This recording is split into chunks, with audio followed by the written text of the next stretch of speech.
lagi gitu. Prinsipnya bagaimana kita jangan terbatas, kalau kita di lingkungan RT itu jangan hanya ngurusin di warga kita gitu, tapi ngurusin lebih besar lagi itu. Pokoknya dibesarkan kepala kita gitu, bahwa kalau saya ngurusin jadi ketua RT, maka sebenarnya saya ngurusin bagaimana glacier yang ada di Antartika itu tidak mencair. Nah, kira-kira gitu. Nah, kalau udah sana ini ujungnya udah dapat nih. Oh, berarti kita berpikirnya global kan, gitu. Boleh kita tuh kekuasaannya lokal, tapi berpikirnya global. Masya Allah.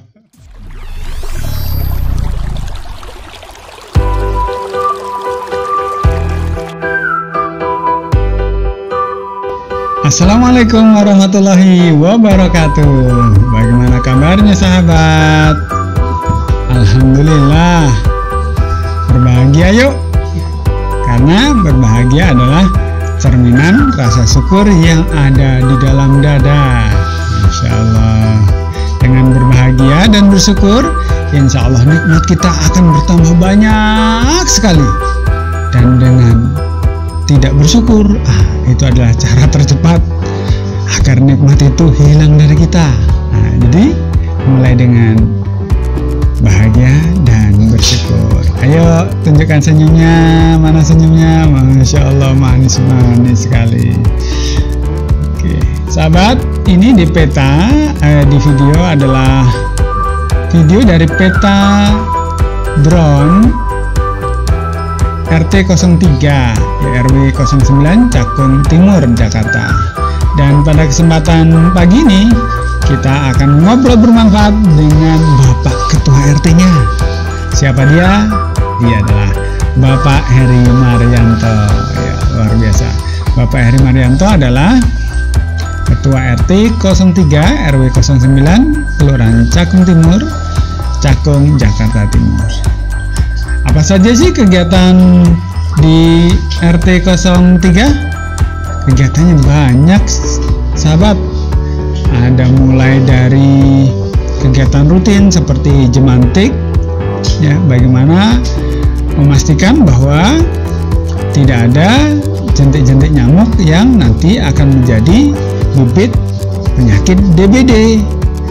Ada juga kegiatan Karang Taruna, kegiatan ibu-ibu PKK, kegiatan bersih-bersih bareng-bareng, gotong royong, bersihkan selokan. Kemudian ada juga rapat warga temu warga dan lain-lain kegiatan yang bermanfaat. Masya Allah. Untuk lebih lengkapnya, yuk kita ikuti saja ya perbincangan sampai akhir. Dan jangan lupa kirimkan doa-doa bermanfaat Anda di komen dan akan kita aminkan bersama untuk kebaikan kita bersama. Terima kasih. Yuk kita ikuti.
Alhamdulillah sehat, ya Allah. Mudah-mudahan di pagi yang cerah. Ini sengaja kita pakai Indonesia aja nih ya, karena biar ini dadaan ya live ini. Mudah-mudahan menjadi pelopor bagi live selanjutnya dengan para tokoh yang memberikan perubahan, insya Allah. Biasanya itu doorstop, jadi ujuk-ujuk langsung begitu, ditembak door gitu ya, dah ya. Boleh memperkenalkan diri Pak Heri? Kalau memperkenalkan diri itu apa yang perlu dikenalkan? Ya, warga negara Indonesia. Apa ya biasanya apa ya nama?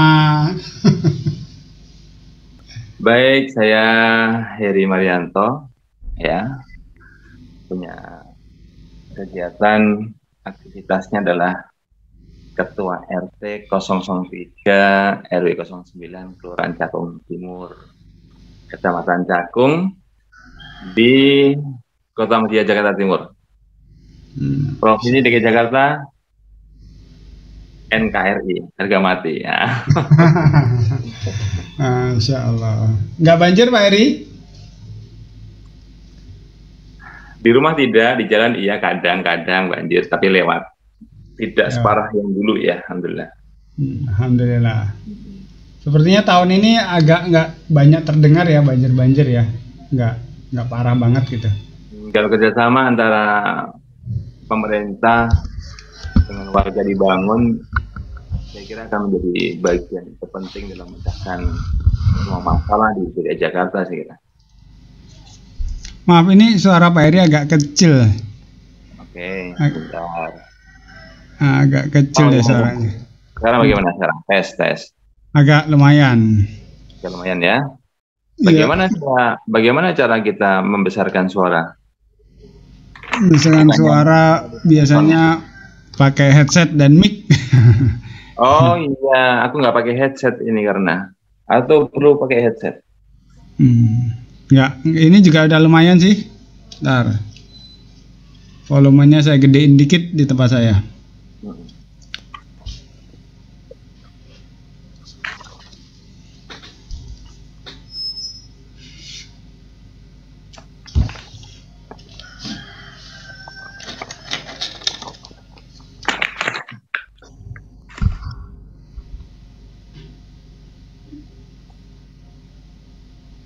Hari ini kita bicara apa ini? Bagus banget nih suaranya, keren. Kenapa? Keren suaranya Pak Eri, alhamdulillah. Ya dulu penyanyi dulu. Penyanyi tingkat apa ini? Tingkat kamar mandi. Tidak ada yang memuji diri kita sendiri, makanya bahagia dengan diri sendiri. Iya, siap. Siapa lagi Pak ya? Oke, pagi ini kita mau ngobrolin tentang bagaimana peranan RT di tingkat RT itu untuk mengubah, memulai dari tingkat RT mengubah perubahan di tingkat nasional gitu ya. Sebagai sebuah kelompok komunitas pemerintahan terkecil ya. Gitu. Kemarin kan Pak Heri mengutarakan program-program ya, bahwa itu cukup inspiratif juga ya. Bagaimana memang perubahan itu harus dimulai dari bawah sekali ya, karena perubahan yang besar tidak mungkin dimulai dari bawah gitu. Jadi ini apa nih Pak Heri, program-program yang dilakukan di tingkat RT nih untuk bisa menginspirasi banyak RT dan akhirnya menasional dan mendunia bisa jadi ya. Bismillah. Monggo Pak Heri. Jadi udah ngomong mendunia berarti mengakhirat juga gitu. Benar, dunia akhirat. Baik, sebetulnya dilandasi dari beberapa kegiatan ketika saya keluar daerah gitu ya. Keluar daerah itu sering jumpa dengan beberapa kepala daerah di sana gitu. Nah, banyak masukan-masukan dari mereka gitu, bagaimana mereka dengan kearifan lokalnya itu membangun masyarakatnya gitu. Tapi dalam satu sisi itu akhirnya ketemu salah satu clue besar gitu, bahwa untuk menata masyarakat itu memang dimulai dari organisasi masyarakat yang paling kecil gitu. Selain dari diri kita sendiri ya, tetapi tentunya di masyarakat, di pemerintahan itu ada masyarakat terkecil yang itu bernama dengan RT gitu, rukun tetangga. Jadi ketika itu dilaksanakan di rukun tetangga, disolidkan, digerakkan, disadarkan dulu mulainya, kemudian digerakkan, kemudian mereka berjalan, maka itu sudah 90% kalau saya membuat persentase itu akan berhasil pembangunan di daerah itu gitu. Nah, sehingga pendekatan terhadap kebijakan pemerintah itu mestinya itu bagaimana peningkatan kualitas pelayanan di warga melalui ketua RT, kemudian pelayanan sosialisasi apapun itu melalui RT itu, kebijakan peraturan daerah itu di tingkat RT itu, karena di RT itu semua warga saling mengenal gitu ya. Kemudian ibaratnya kalau misalkan satu wilayah itu nggak ada yang nggak kenal di RT itu gitu. Nah, sehingga cakupan-cakupannya juga mungkin ada beberapa yang sudah diatur gitu ya di dalam peraturan, mungkin ada perda, yang lainnya jumlah kakak di RT itu juga jangan terlalu banyak gitu, karena biar nanti pengolahannya itu lebih mudah gitu. Karena kalau kita lihat bahwa di dalam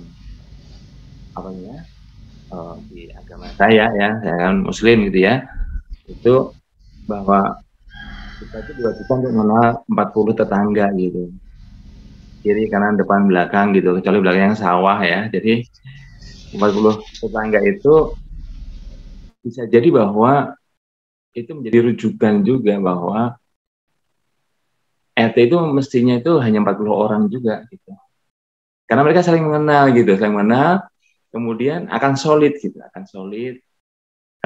jadi ibaratnya itu bagaimana membangun kesadaran dari warga itu untuk saling mengenal, kemudian saling memahami, kemudian saling bantu gitu, saling menolong gitu. Nah, ini proses 3 tahapan ini yang mestinya harus dibangun oleh pimpinan di tingkat RT. Nah, saya pun jadi bagian di situ juga di ketua RT, maka ini harus juga dibangun. Bagaimana membangun kesadaran untuk saling mengenal tetangga, kemudian saling memahami mereka, kemudian saling bantu, saling peduli gitu. Nah, ini yang dibutuhkan adalah kemudian kanal-kanal untuk mencapai itu gitu, bagaimana gitu. Saling kenal bagaimana caranya, saling memahami bagaimana kanalnya dibuat, kemudian saling bantu itu juga dibuat kanalnya sendiri gitu, dibuat kolamnya seperti apa gitu. Nah, salah satunya misalnya gini, saling mengenal itu kita sudah mulai dengan ada WA grup kalau sekarang ya, di sosial media ada WA gitu ya. Nah, itu dibuatin grup gitu, saling mengenal di situ. Kemudian saling memahaminya bagaimana, kita bisa telepon mereka gitu. Nah, ini jadi bagian-bagian yang harus kita gerakkan. Tetap nanti akan berjalan, seiring berjalan akan jalani gitu ya, karena baru proses. Nah, mudah-mudahan ketika ini digerakkan akan menjadi sesuatu yang besar, saya kira, untuk membangun budayanya ya. Kalau dulu kan di orang tua kita itu kan namanya budayanya guyub, rukun, gotong royong. Nah, ini jadi bagian-bagian penting di dalam di dalam kita membangun sebuah peradaban baru yang lama sebenarnya. Kita sebenarnya bukan reborn ya kita, reborn. Jadi mengembalikan kembali suasana-suasana yang dulu guyub, rukun, gotong royong. Nah, ini harus kita mulai gitu, dan harus, kalau bahasanya dulu kita top down, nah bagaimana kita membangun itu dengan bottom up. Inisiasi dari bawah itu harus dikembangkan. Gitu. Kira-kira begitu Pak Dokter. Saya memanggilnya Mas Supri Pak Dokter karena lebih enak saya udah. Masya Allah. Wah, luar biasa nih. Tadi saya mencatat beberapa ini. Jadi memberikan kesadaran ini Pak Erik kepada kita bahwa memang kalau kita teliti lagi, memang di tingkat RT itu keakraban warga itu yang paling lemnya paling kuat ya dari semua lapisan masyarakat. Memang di RT interaksi warga sangat intens, sehingga tadi apabila pemerintah itu mau mengoptimalkan optimalisasi peran RT dalam delivery program-program kebijakan dan lain-lain itu sangat efektif sekali Pak Eri ya. Oh iya, jelas. Sehingga ruang-ruang itu mempercepat proses gitu. Jadi kalau selama ini prosesnya mungkin harus dari, kita tidak bicara di pemerintahan ya, di presiden ya, tapi kita bicara di tingkat lokal, kepala daerah. Misalkan di Jakarta ada gubernur gitu. Nah, perda itu juga harus ada namanya sosialisasi perda kan. Nah, di Jakarta udah mulai ada namanya sosper gitu ya. Sosialisasi perda yang dilakukan oleh Pemda, dianggarkan di sana, kemudian dilaksanakan oleh anggota dewan. Nah, itu kan harusnya lebih masif lagi dilaksanakan gitu. Tetapi kanal-kanal ini harus dibuat juga gitu, sehingga perda yang sudah diketok oleh pemerintah itu, kan biasanya perda diketok kemudian setahun dilaksanakan perda itu, peraturan daerah itu. Jadi sosialisasi itu kan harus masif kepada warga gitu. Nah, apabila itu bisa menjangkau dari mulai proses gubernur langsung nanti ada kanal tersendiri yang disiapkan oleh Pemda setempat, itu hari ini diketok, maka secara langsung RT pun bisa mengakses gitu, sehingga nanti bisa disebarkan ke warga. Nah, itu kan mempercepat proses gitu. Padahal perda itu kan dilaksanakan setelah diketok oleh dewan, kemudian diundangkan lah bahasanya gitu ya. Itu kan setahun kan mulai dilaksanakan perda itu. Nah, peraturan itu harus dalam rangka sebelum sampai setahun itu kan warga harus tahu gitu.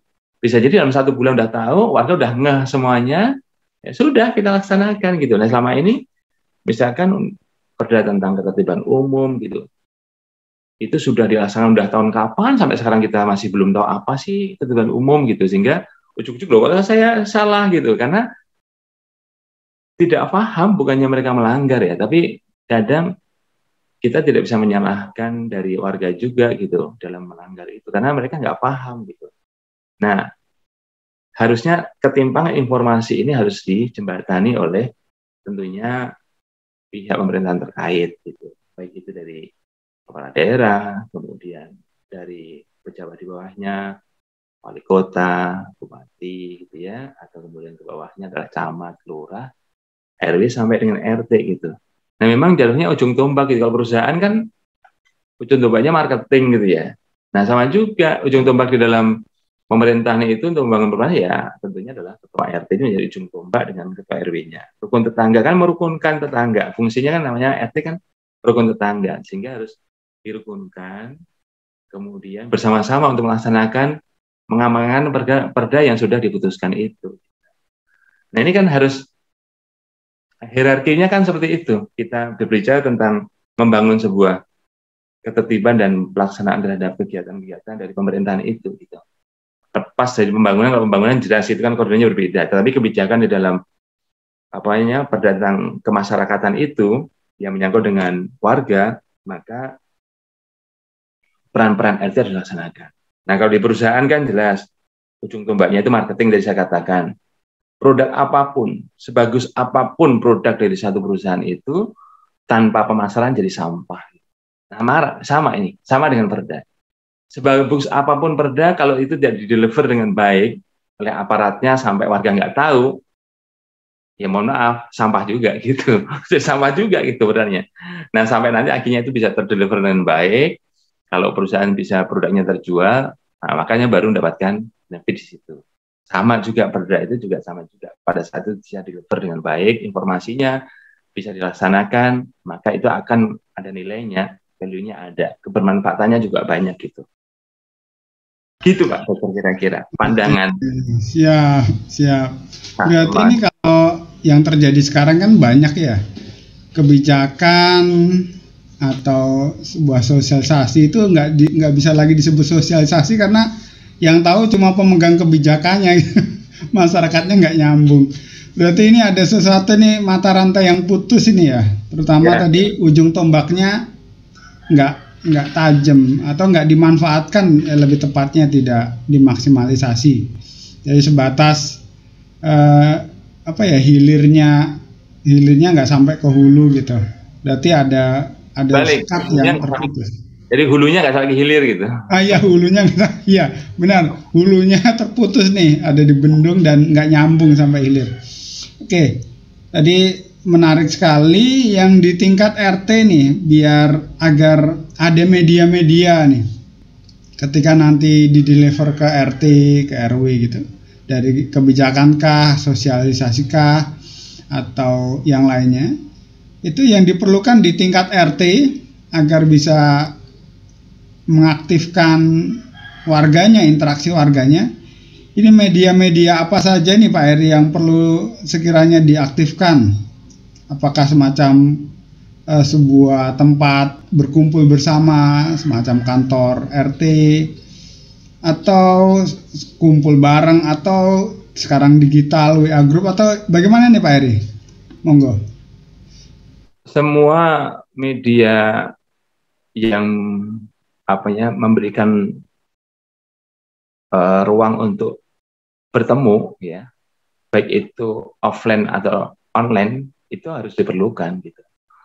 Tentunya yang paling efektif kan temu warga gitu, paling efektif karena langsung bisa head to head, kemudian bisa menyampaikan gitu kan, itu adalah yang utama untuk di tingkat RT ya. Ruang pertemuan itu menjadi bagian penting. Apabila nggak ada kantor RT atau sekretariat RT, bagaimana bisa diusahakan gitu ya. Karena itu menjadi bagian penting. Kalau ibaratnya kalau di dalam warga itu menyampaikan kadang nggak lugas juga kan. Tapi kalau misalnya nanti contohnya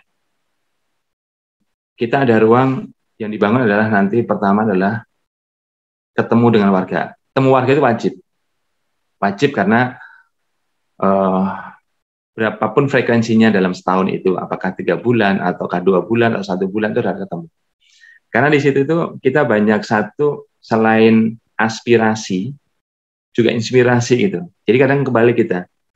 Kadang kita tuh khawatir ketemu dengan warga karena nanti banyak tuntutan. Itu salah gitu. Karena sungguhnya banyak informasi ataupun inspirasi yang akan kita dapatkan pada saat kita ketemu dengan warga. Sehingga ruang itu harus dibangun oleh saya sebagai ketua RT harus saya buat membangun itu warga itu.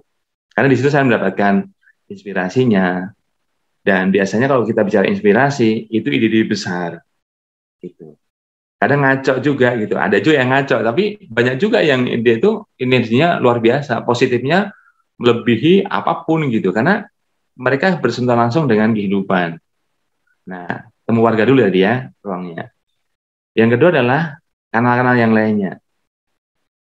Nah, kalau di kami itu kan ada 5 gang gitu ya, maka saya buatkan itu dikanalisasi. Misalkan ada satu temu warga yang terjadwal selama 3 bulan sekali kita temu warga. Kemudian ada rapat pengurus, itu menjadi bagian penting, harus kita setiap bulan sekali kita ada rapat dengan pengurus, itu juga menyampaikan informasi itu. Ada kita buatkan penggerak jarkom, jaringan komunikasi di setiap gang kita ada gitu. Jadi prinsipnya bahwa tugas kita memfasilitasi apapun yang dibutuhkan oleh warga itu kita fasilitasi gitu. Dan salah satu fasilitas paling murah ya dan efektif adalah satu temu warga gitu. Yang kedua itu nanti dengan kanal-kanal seperti ini, misalnya media sosial, WA group itu wajib juga harus ada gitu, atau nanti Telegram gitu. Kalau misalkan jumlahnya banyak pakai Telegram gitu. Nah, kemudian kita juga bisa buatin blog, makanya kita juga akan bikin blog ataupun nanti dari website tersendiri yang akan dikelola oleh anak muda kita, perkembangan terhadap kegiatan di wilayah kita. Biar kearifan lokal, kearifan lokal itu apabila nanti existing bisa memberikan kebermanfaatan buat banyak orang. Ataupun nanti juga kita butuh juga nanti masukan-masukan yang artinya untuk menyempurnakan setiap kegiatan yang kita punya. Jadi kita nggak menutup ruang bahwa apa yang kita laksanakan ini selalu harus syukur-syukur menjadi trendsetter dengan kebaikan. Tapi apabila itu ternyata dalam prosesnya itu harus ada diperbaiki, ya kita sempurnakan bareng-bareng. Jadi harus selalu disempurnakan. Nah, kanal-kanal tadi, informasi tadi penting ya. Jadi harus dibuatkan kanal-kanal itu. Itu wajib, itu harus ada. Siap. Berarti ini kanal-kanal atau media ini memang yang akan menjadikan terjadinya interaksi, komunikasi, termasuk aspirasi tadi ya Pak Heri ya. Oke. Sehingga ada hubungan-hubungan yang terbentuk. Oke, tadi saya catat ada beberapa. Pertama, temu warga itu wajib dan terjadwal diagendakan, ada rapat pengurus koperasi, ada jaringan komunikasi. Jaringan komunikasi di setiap gang atau klaster, kalau memang di RT itu ada beberapa klaster gitu ya. Kemudian ada mengaktifkan, memaksimalkan fungsi atau fungsi media massa ya, baik WA group, Telegram, web, blog dan lain-lain ya. Dan apalagi tadi, oke, dan media-media yang lain yang diperlukan gitu. Oke. Ini mungkin bisa menjadi juga apa ya, masukan bagi pemerintah yang lebih tinggi ya, pemerintah pusat, bahwa memang ketika tadi yang dibilang Pak RT tadi itu, ketika ujung tombaknya mau tajam, memang memastikan bahwa setiap RT beberapa yang disampaikan oleh Pak Heri tadi ini bisa memang berjalan gitu. Oke, dan ini juga bagi Bapak RT di seluruh Indonesia ya yang terjangkau oleh obrolan pagi ini nih, ini luar biasa ini inspirasinya ya. RT harus ada kegiatan-kegiatan tadi sebagai wadah interaksi warga, komunikasi, aspirasi dan lain-lain di sana. Oke Pak Heri, selanjutnya ini yang bisa dijangkau oleh program RT di tingkat RT itu apa saja ya, dimensi apa saja? Apakah hanya sebatas kumpul-kumpul atau ada dimensi-dimensi lain yang bisa juga dibantu, ekonomika atau sosial dan lain-lain? Monggo Pak Heri disampaikan. Jadi kalau jangkauan RT itu justru jangkauannya saya sampaikan tadi bukan hanya wilayah RT ya. Karena apa yang dilakukan kan kita secara personal ya. Secara personal itu kan sama juga kita dengan posisi kita, sama juga dengan camat, tetangga kita, dengan tukang bersih. Saya tukang bersih, tukang pak sampah itu kan tukang bersih gitu ya. Makanya salah juga itu, tukang sampah itu kan kasihan juga kan. Tugasnya kan bersih gitu kan. Nah itu kan posisinya kita sama dengan mereka gitu. Bukan tukang nyampah ya Pak ya? Bukan. Tukang sampah gitu, tapi kan tukang bersih ya. Makanya perlu juga itu juga harus nanti juga dikritisi juga bahwa penamaan terhadap masyarakat kita, para pekerja. Jadi itu ada tukang sampah tuh lewat, salah kan gitu kan. Ini kan jadi harus disalahkan, ada tukang bersih-bersih lewat, kan lebih bagus namanya gitu. Nah, tadi fungsi-fungsi kita itu kan sebenarnya sama dengan fungsi-fungsi mereka. Bahkan harta kita sama dengan presiden kan sama fungsinya juga kan gitu kan. Mereka memberikan kebijakan yang lebih baik, gubernur juga, camat juga, meneruskan informasi ke bawah. Kalau RT lebih besar lagi saya kira. Kenapa? Karena kita bisa menjadi penggerak dan kita bisa melakukan sesuatu yang lebih besar lagi kebermanfaatannya. Sebagai contoh begini, simpel aja. Jadi setengah tahun yang lalu saya baca di CNN itu gletser yang di Antartika. Gletser di Antartika itu mulai mencair. Apabila gletser itu tidak diantisipasi dengan baik, ya, oleh PBB, oleh negara-negara, gitu ya, kepala negara itu dibiarkan aja gitu, udah nggak ada antisipasi. Itu maka di tahun 2030 itu secara saintis itu akan ada kenaikan permukaan air laut itu setinggi 30-60 cm gitu. Nah, ini kan berefek terhadap nanti ekosistem seluruh dunia gitu. Yang pinggir laut akan rob, akan banjir gitu kan. Kemudian akan ekosistem yang lainnya akan terganggu semuanya. Kehidupan binatang laut, ya ekosistem dia, biota di laut, kemudian ekosistem itu akan terganggu gitu. Dan efeknya luar biasa. Nah, kita harus menarik itu kan. saya sebagai ketua RT, maka sebelum waktu itu belum jadi ketua RT ya, kan baru saya 2 bulan ketua RT. Maka mengantisipasi itu bagaimana kan gitu kan? Kita tarik garis mundur. Latar belakang kenapa itu mencair itu kan karena pemanasan global. Kenapa terjadi pemanasan global? Itu karena banyak industri yang dia itu harus memaksa itu menebang pohon di hutan-hutan gitu kan, penumpangan pohon itu. Ya nggak ada masalah juga karena toh itu dibutuhkan oleh negara gitu pembangunan itu kan. Cuma masalahnya bahwa tanggung jawab terhadap swasta untuk melakukan kembali perbaikan terhadap hutan itu mungkin ada yang merasakan, tapi banyak yang lupa gitu. Sehingga udah digundulin saja hutan itu, dirambah semuanya, kayunya dipakai untuk bangun, kemudian kadang lahannya dipakai untuk tambang semuanya gitu. Beribu hektar itu laksanakan. Sehingga ekosistem yang dulunya bagus, kemudian menjadi pemanasan global. Jadi makanya ada rumah efek kaca yang bahasanya sinar matahari ke atas ke bumi itu, akhirnya di bumi itu panas gitu, sehingga glacier mencair.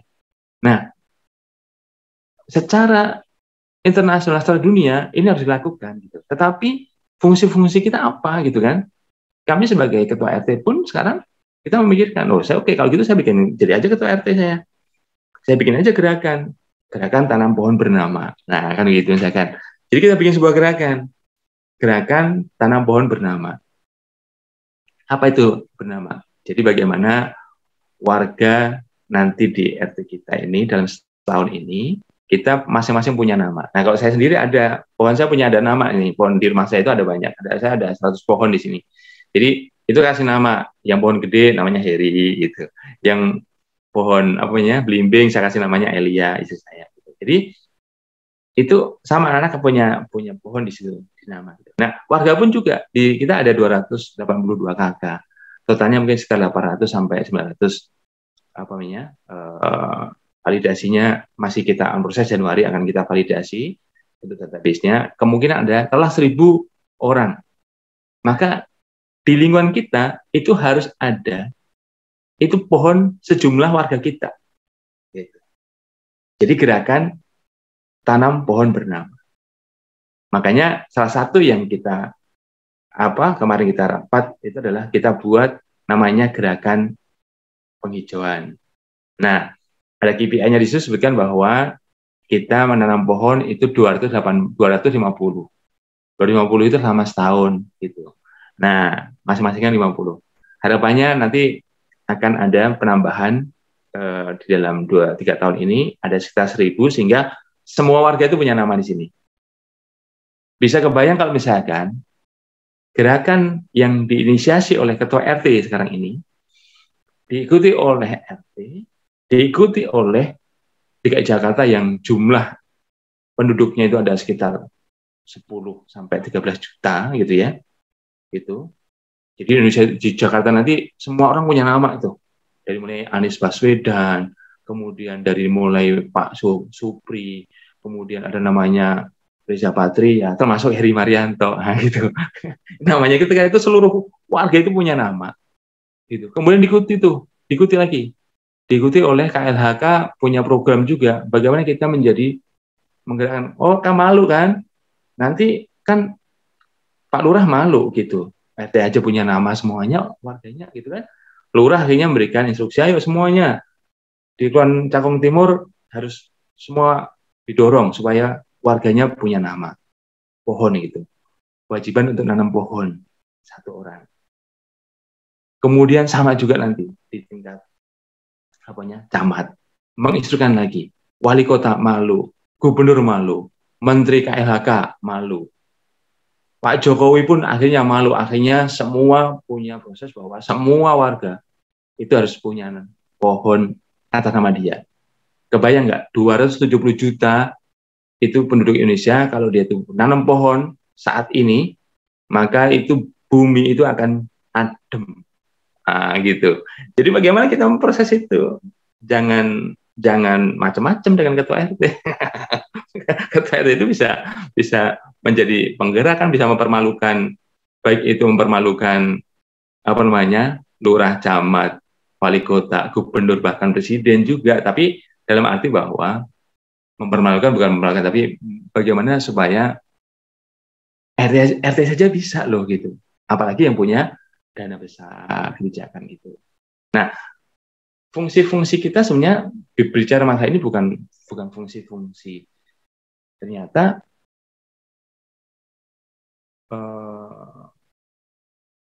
sangat luar biasa kalau misalkan kita bisa mengoptimalkan terhadap fungsi-fungsi ketua RT itu. Karena bisa merubah tatanan ekosistem tidak hanya di wilayahnya ya, tapi kita bisa mendorong kebijakan itu sampai ke keluar gitu. Nah, ini yang akan kita bangun dalam 3 tahun ini. Kemudian ini bagaimana kita akan membuat sebuah gerakan-gerakan yang memang bisa secara lingkungan itu bermanfaat, lingkungan kita jadi bersih, kemudian sehat, lestari gitu ya, di lingkungan kita RT sendiri, tetapi lain pihak nanti bisa menjadi salah satu, ya kalau ada yang mau contoh silakan aja gitu, tapi kalau nggak pun nggak ada masalah juga, cuma kalau nggak mencontoh kebaikan kan kita salah juga kan, sama dengan kita pun nggak akan segan-segan mencari tahu bagaimana pengelolaan bank sampah, kita akan belajar dengan orang-orang yang sukses ke sana gitu. Tapi kalau kita punya program yang bagus, yang itu bisa memberikan dampak tidak hanya ya di lingkungan, tapi juga nanti sampai ke wilayah, bahkan itu dampaknya sampai glacier pun nanti akan kembali membeku dan ekosistem kembali baik, cuacanya tidak aneh, ini kan sekarang aneh ini. Jadi aneh, anomali cuaca kan luar biasa gitu. Nah, itu kan luar biasa. Nah, ini kita dorong bagaimana kita menjadi sebuah penggagas yang akhirnya gagasan itu bisa kita turunkan dalam bentuk narasi-narasi dan karya, saya kira begitu. Nah, saya kira begitu Pak Dokter. Tapi ini jangka panjang kan, tetapi kenapa fungsinya harus kemudian kita kabarkan. Jadi apapun yang akan kita laksanakan ini harus kita rencanakan, kemudian kita kerjakan, ya kita kabarkan habis itu. Gitu. Biar orang tahu apakah kita memang kerja-kerja kita ada dinilai secara secara kasat mata bisa dinilai, secara hati pun bisa dirasakan gitu. Nah, ini kan harus kita lakukan bareng-bareng gitu. Tentunya tidak bisa juga ketika RT itu melakukan sendirian, sehingga membangun infrastruktur terhadap organisasi itu, tim yang solid, itu menjadi penting.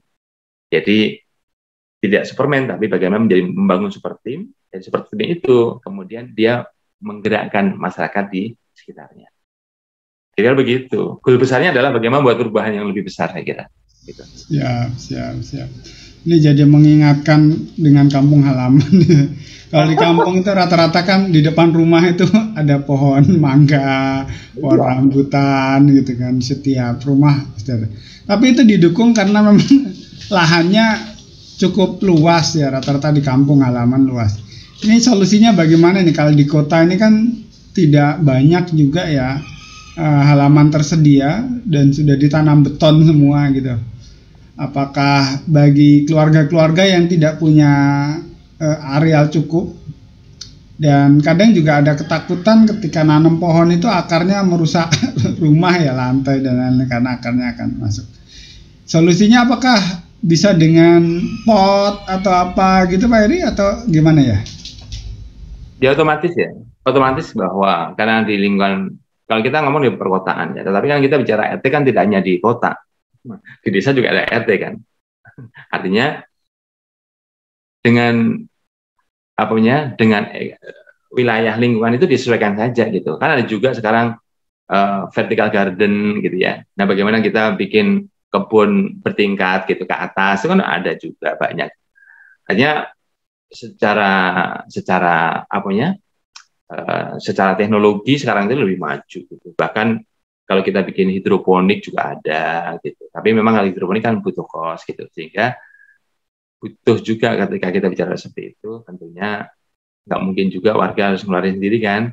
Nah, butuh juga support-support dari Pemda setempat juga ini menurunkan dong anggaran buat warga, buat RT-RT yang ada sekarang ini yang punya niat untuk membangun ininya, membangun supaya lingkungan hijau.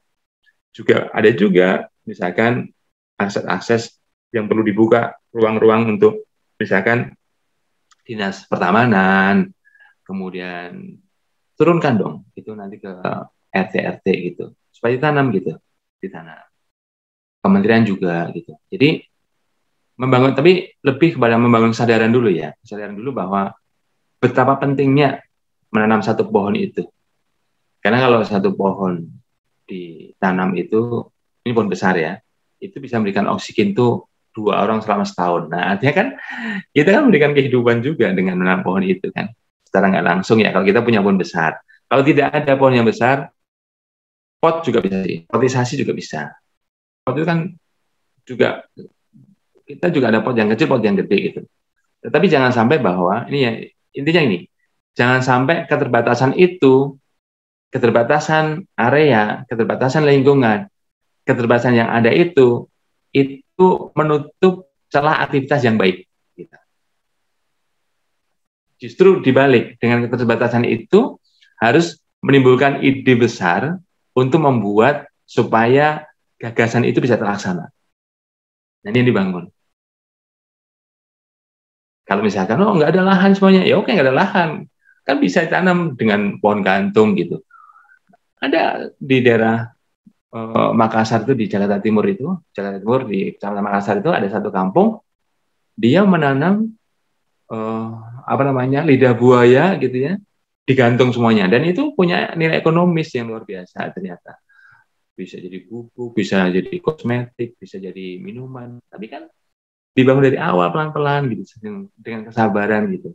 Nah, sehingga dibutuhkan di dalam dalam satu wilayah itu, di skup organisasi ini memang dibutuhkan dokumen-dokumen atau blueprint-nya lah ya, bagaimana RT ini 3 tahun ke depan, 5 tahun ke depan harus dibuat seperti apa. Tetapi prinsipnya bahwa kita nggak ada dana, jangan sampai tidak ada dana ya di RT itu kemudian menghambat terhadap ide besar. Nah, jangan sampai, justru dibalik, dengan adanya keterbatasan biasanya orang-orang cerdas gitu. Nah, ini biasanya ada inisiatif. Nah, inisiatif-inisiatif ini menjadi penting. Kalau kita tidak bisa melawan dengan keterbatasan, ya akan seperti ini terus. Kira gitu, Pak. Lawan keterbatasan. Lawan. Jadi malah justru menghasilkan kreativitas ya, Pak Eri ya. Masya Allah. Iya. Besar. Luar biasa. Kesulitan menghasilkan kreativitas. Jadi untuk Bapak Ibu yang ada di kota bisa di browsing ya, vertikultur. Tadi ada nanam pohon, ya, vertical garden, di pot, digantung, di dinding juga bisa tuh kalau nggak salah tuh. Di dinding juga bisa. Saya nanam di dinding, saya tanam di tanah, saya tanam di pot, saya tanam gitu. Ada contoh-contohnya sih. Ya. Itu bisa meningkatkan nilai ekonomis juga ya kalau yang ditanam sayuran, jadi nggak harus beli ke pasar, cukup dari halaman rumah, Pak Eri ya? Inilah yang kemudian menjadi bagian penting. Saya bikin di daerah di satu wilayah itu, sekarang saya mengajukan, sedang proses nih, proses. Jadi gerakan ketahanan pangan berbasis lingkungan. Nah, jadi ketahanan gerakan, pokoknya semua pakai gerakan aja. Kita bikin gerakan. Saya baru minta bibitnya, tapi karena aksesnya di daerah Banten, saya baru minta di daerah sana. Itu latar belakangnya begini, latar belakangnya. Kita ini sebetulnya punya, di sebesar apapun perkara yang kita punya, itu bisa menghasilkan gitu. Misalnya begini, saya nanam di sini, ada nanam pepaya saya tanam, mangga saya tanam, belimbing saya tanam gitu. Ya kalau saya pengen masak, kemudian ada sambal, cukuplah daun pepaya kita rebus, kita makan kan lumayan gitu. Kalau pengen rujak-rujakan, oke lah kita tinggal nyengget aja itu, nurun itu. Tetapi gerakan ketahanan pangan berbasis lingkungan ini prinsipnya bagaimana kita ini mendorong supaya kalau kita punya gang, 5 gang gitu. Bagaimana gang ini menjadi gang cabai, kemudian gang tomat, gang kangkung gitu. Nah, ini kan kita bisa bangun itu. Yang penting sosnya kan kita minta. Makanya saya baru mengajukan itu kan, Kementan itu saya mengajukan itu untuk salah satunya itu bibit hortikultura, ya tanaman semusim lah yang tadi. Nah, kemudian ada warga yang punya lahan luas di sini 160 meter mau dijual gitu. Akhirnya kita lobby, Pak izin Pak, bisa nggak saya gunakan untuk pembibitan, nanti bibitnya nanti selama belum dijual kita gunakan, kita manfaatkan gitu. Nah, kadang kemampuan kita berkomunikasi baik itu dengan pemilik lahan ataupun pemerintah ini harus kita bangun juga. Supaya apa? Supaya bisa jadi banyak dari pemerintah daerah itu punya anggaran tapi butuh program gitu. Nah, saya kira kita juga harus menjadi bagian penting bagaimana kita mengusulkan program itu supaya nanti menjadi program. Kalau baik, ya sudah, turun aja ke bawah semuanya. Jadi manfaatnya lebih banyak lagi. Gitu. Prinsipnya bagaimana kita jangan terbatas, kalau kita di lingkungan RT itu jangan hanya ngurusin di warga kita, gitu, tapi ngurusin lebih besar lagi. Gitu. Pokoknya dibesarkan kepala kita, gitu, bahwa kalau saya ngurusin jadi ketua RT, maka sebenarnya saya ngurusin bagaimana glacier yang ada di Antartika itu tidak mencair. Nah, kira-kira gitu. Nah, kalau udah sana ini ujungnya udah dapat nih. Oh, berarti kita berpikirnya global kan? Gitu. Boleh kita tuh kekuasaannya lokal tapi berpikirnya global. Masya Allah, luar biasa. Ini bahaya juga nih 2030 kalau naiknya 30 sampai 60 cm bisa tenggelam nih Jakarta, Pak Eri. Itu bahaya dan itu harus diantisipasi. Dan banyak nggak sadar bahwa itu seperti itu. Makanya harus sadarkan. Oh iya, warning ini, warning. Udah, dan itu udah kan kita lihat sekarang. Waduh, ini Jakarta tenggelam kan kemarin udah Jakarta tenggelam. Ini bukan Jakarta tenggelam bukan karena tanahnya turun, tapi airnya naik gitu. Bukan tanahnya turun, tapi tanah turun pun juga karena kan air tanahnya kan artetis kan kadang untuk pembangunan gedung semuanya gitu. Nah, kita tidak memasakkan pembangunan yang ada ya. Memang harus berkembang ekonomi ya, tetapi antisipasi itu menjadi penting. Antisipasi bagaimana keseimbangan itu dibangun gitu. Makanya ada namanya AMDAL gitu. Jadi setiap ada proses bangunan harus ada AMDAL-nya. Nah, kadang AMDAL ini yang kadang seringkali informasi yang kita dengar ya, karena buktinya juga kadang saya nggak punya juga.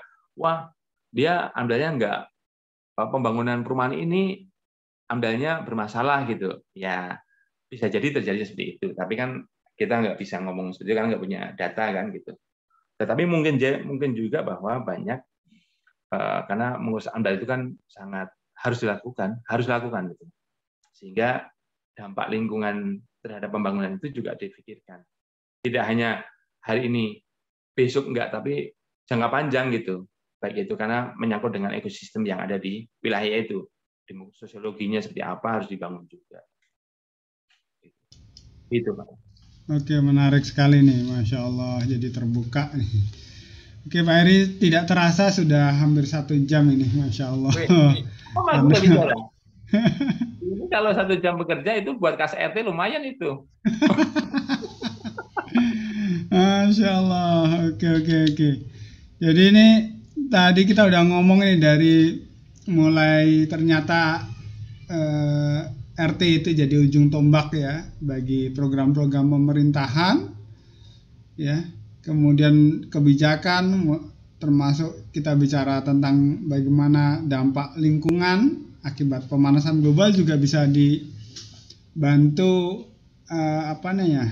penanggulangannya melalui program-program di RT dan juga dampak-dampak ekonomi di masyarakat ya.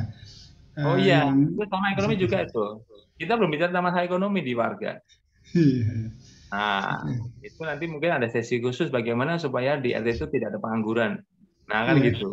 Nah, itu harus ada kan dibangun. Itu ada cara-cara yang memang bisa dilakukan. Iya. Nah, secara khusus itu bisa lah 1 meter itu. Insya Allah. Banyak Ini kan. bisa kita lanjut nih di sesi lainnya nanti untuk membahas ini nih, Nah, Pak Heri. kita baru bicara tentang ini aja, tentang lingkungan seperti apa gitu kan. Lingkungan ya, walaupun tadi ada nanam cabai, nanam tomat bisa juga tuh ngurangi uang belanja keluarga. Oh, itu juga ekonomi juga itu kan ibu-ibu senang Iya, sekali. Belum Masya lagi nanti Allah. masalah itu kan biasanya kalau ada kayak gitu urusannya itu kan di ininya proteinnya kan belum. Ya, Nah, proteinnya kan ikan lele ada di situ kan jadi bagian dan budik gambar itu kan juga jadi bagus gitu. Jadi nilai baik, juga baik. nilai baik itu untuk apanya dibangun di wilayah kita, kemudian dari tanaman, belum lagi ntar pengelolaan sampah dari bank sampah dari sampah menjadi emas. Nah itu ada juga kawan saya mau jadi ketua RT juga dia melakukan dari sampah jadi emas. Nah itu juga satu materi sendiri tuh bagaimana itu Masya dibangun Allah. banyak yang itu. Masya. Gitu. Jadi ini apa ya, kesimpulan saya itu, jadi sebetulnya RT ini kalau dari kata-katanya kan rukun warga ya. Jadi ternyata fungsinya Rukun tetangga. rukun tetangga, RT ya rukun tetangga. Kita menjadi RW nih kita. Ya rukun tetangga. Jadi kalau dari bahasanya kan rukun itu kan asosiasinya cuma sebatas sosial ngerukunkan para tetangga biar rukun gitu. Tapi ternyata bisa lebih dari itu Pak RT ya. Untuk fungsi-fungsi RT ini banyak sekali ternyata. Masya Allah. Rukun itu untuk menggerakkan ya. Menggerakkan. Ya. Jadi kayaknya namanya harus diganti deh, nggak rukun gitu. Penggerak tetangga. Penggerak tetangga. Ya nggak bisa karena itu aja. Ya rukun biar rukun aja. Tinggal nanti rukun itu di apanya disingkatkan gitu. Iya. Gitu. Oke. Kan rumah kantor usaha. Nah, kan gitu. Ini termasuk tadi kita belum bicara mengenai bagaimana pengangguran bisa ditangani juga dengan mengoptimalkan fungsi RT ya, di tingkat RT ya. Nah, itu bisa itu karena nanti itu saling dukung ya. Tadi kan kita baru Ya. bicara tentang fungsi-fungsi secara umum ya, karena kedepannya itu harus kita bangun bahwa ternyata di RT itu bisa juga menanggulangi, membantu pemerintah dalam hal mengurangi pengangguran atau bahkan mengentaskan pengangguran gitu. Jadi ini harus kan dimulai kalau kita jadi kan luar biasa gitu, bisa diadopsi oleh bisa dilakukan oleh yang lainnya gitu.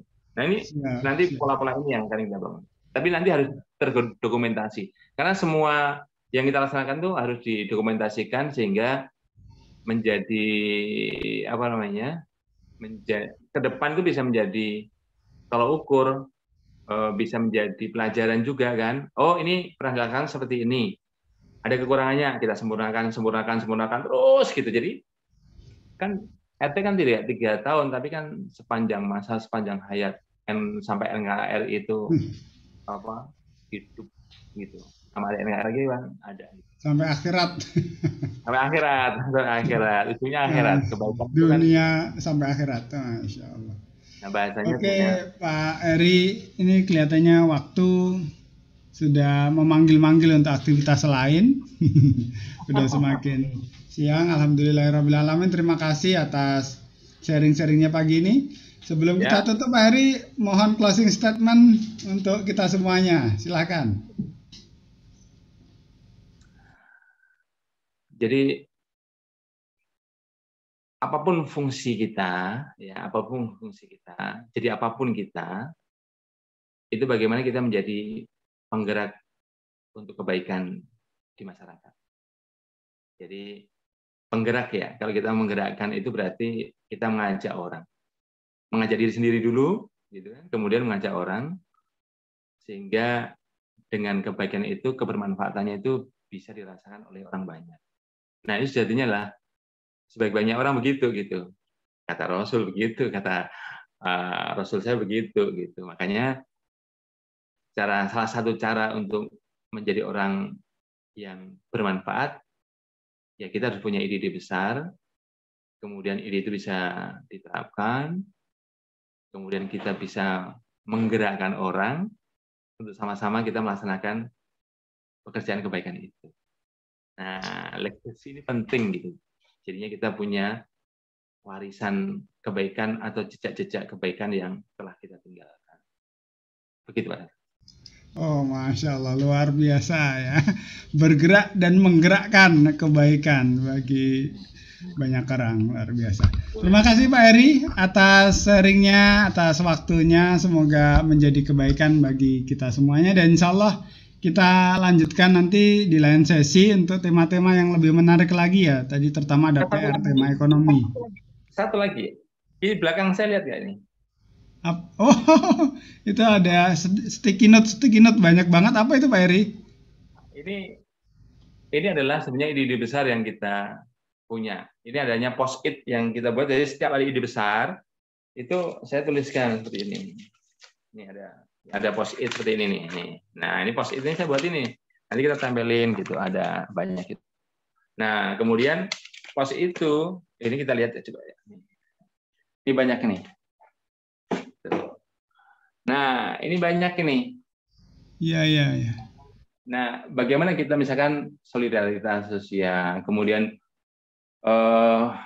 kita bikin asosiasi, kemudian kita bikin ini ada namanya efek kepak kupu-kupu itu yang tadi salah satunya itu ini adalah ini baca nggak kira-kira nih? Efek kepak kupu-kupu ya, terbaca. Nah, itu butterfly effect itu yang saya sampaikan tadi bahwa salah satu apa namanya, kalau gletser mencair di sana Antartika, dampaknya itu sampai di cakung ini gitu. Nah, ini kan harus jangan kita biarkan gitu. Nah, inilah yang ide-ide ini yang kemudian kalau misalkan saya menyempi, saya kadang baca-baca di sini itu. Oh, ternyata ini yang harus kita laksanakan. Gitu. Masih ada seperti itu yang kita pikirkan. Nah, ini salah satu yang bagaimana supaya kita ingat terus apa yang kita laksanakan itu, ingat terus kita. Contohnya satu lagi ini. Nah, ini ada contoh lagi nih. Contoh lagi nih, baca nih. Apa baca nggak? 3K. Apa itu? 3K, bentar Pak ya, galeri. 3K, ketenangan, kebahagiaan, keberkahan. Nah, inilah yang kemudian bagaimana kita hadir itu bisa menjadikan 3K itu ketenangan, kemudian kebahagiaan ketenangan buat warga, kemudian kebahagiaan buat warga, keberkahan buat warga, buat kita juga nantinya kembali. Kira-kira begitu, banyak. Masya Allah, luar biasa. Berarti PR-nya banyak nih yang harus dilanjutkan untuk sesi-sesi berikutnya. Masya Allah. Siap Pak Eri, terima kasih. Selamat beraktivitas, salam untuk warga semuanya. Semoga sehat seluruhnya ya. Baik. Assalamualaikum warahmatullahi wabarakatuh. Waalaikumsalam warahmatullahi wabarakatuh.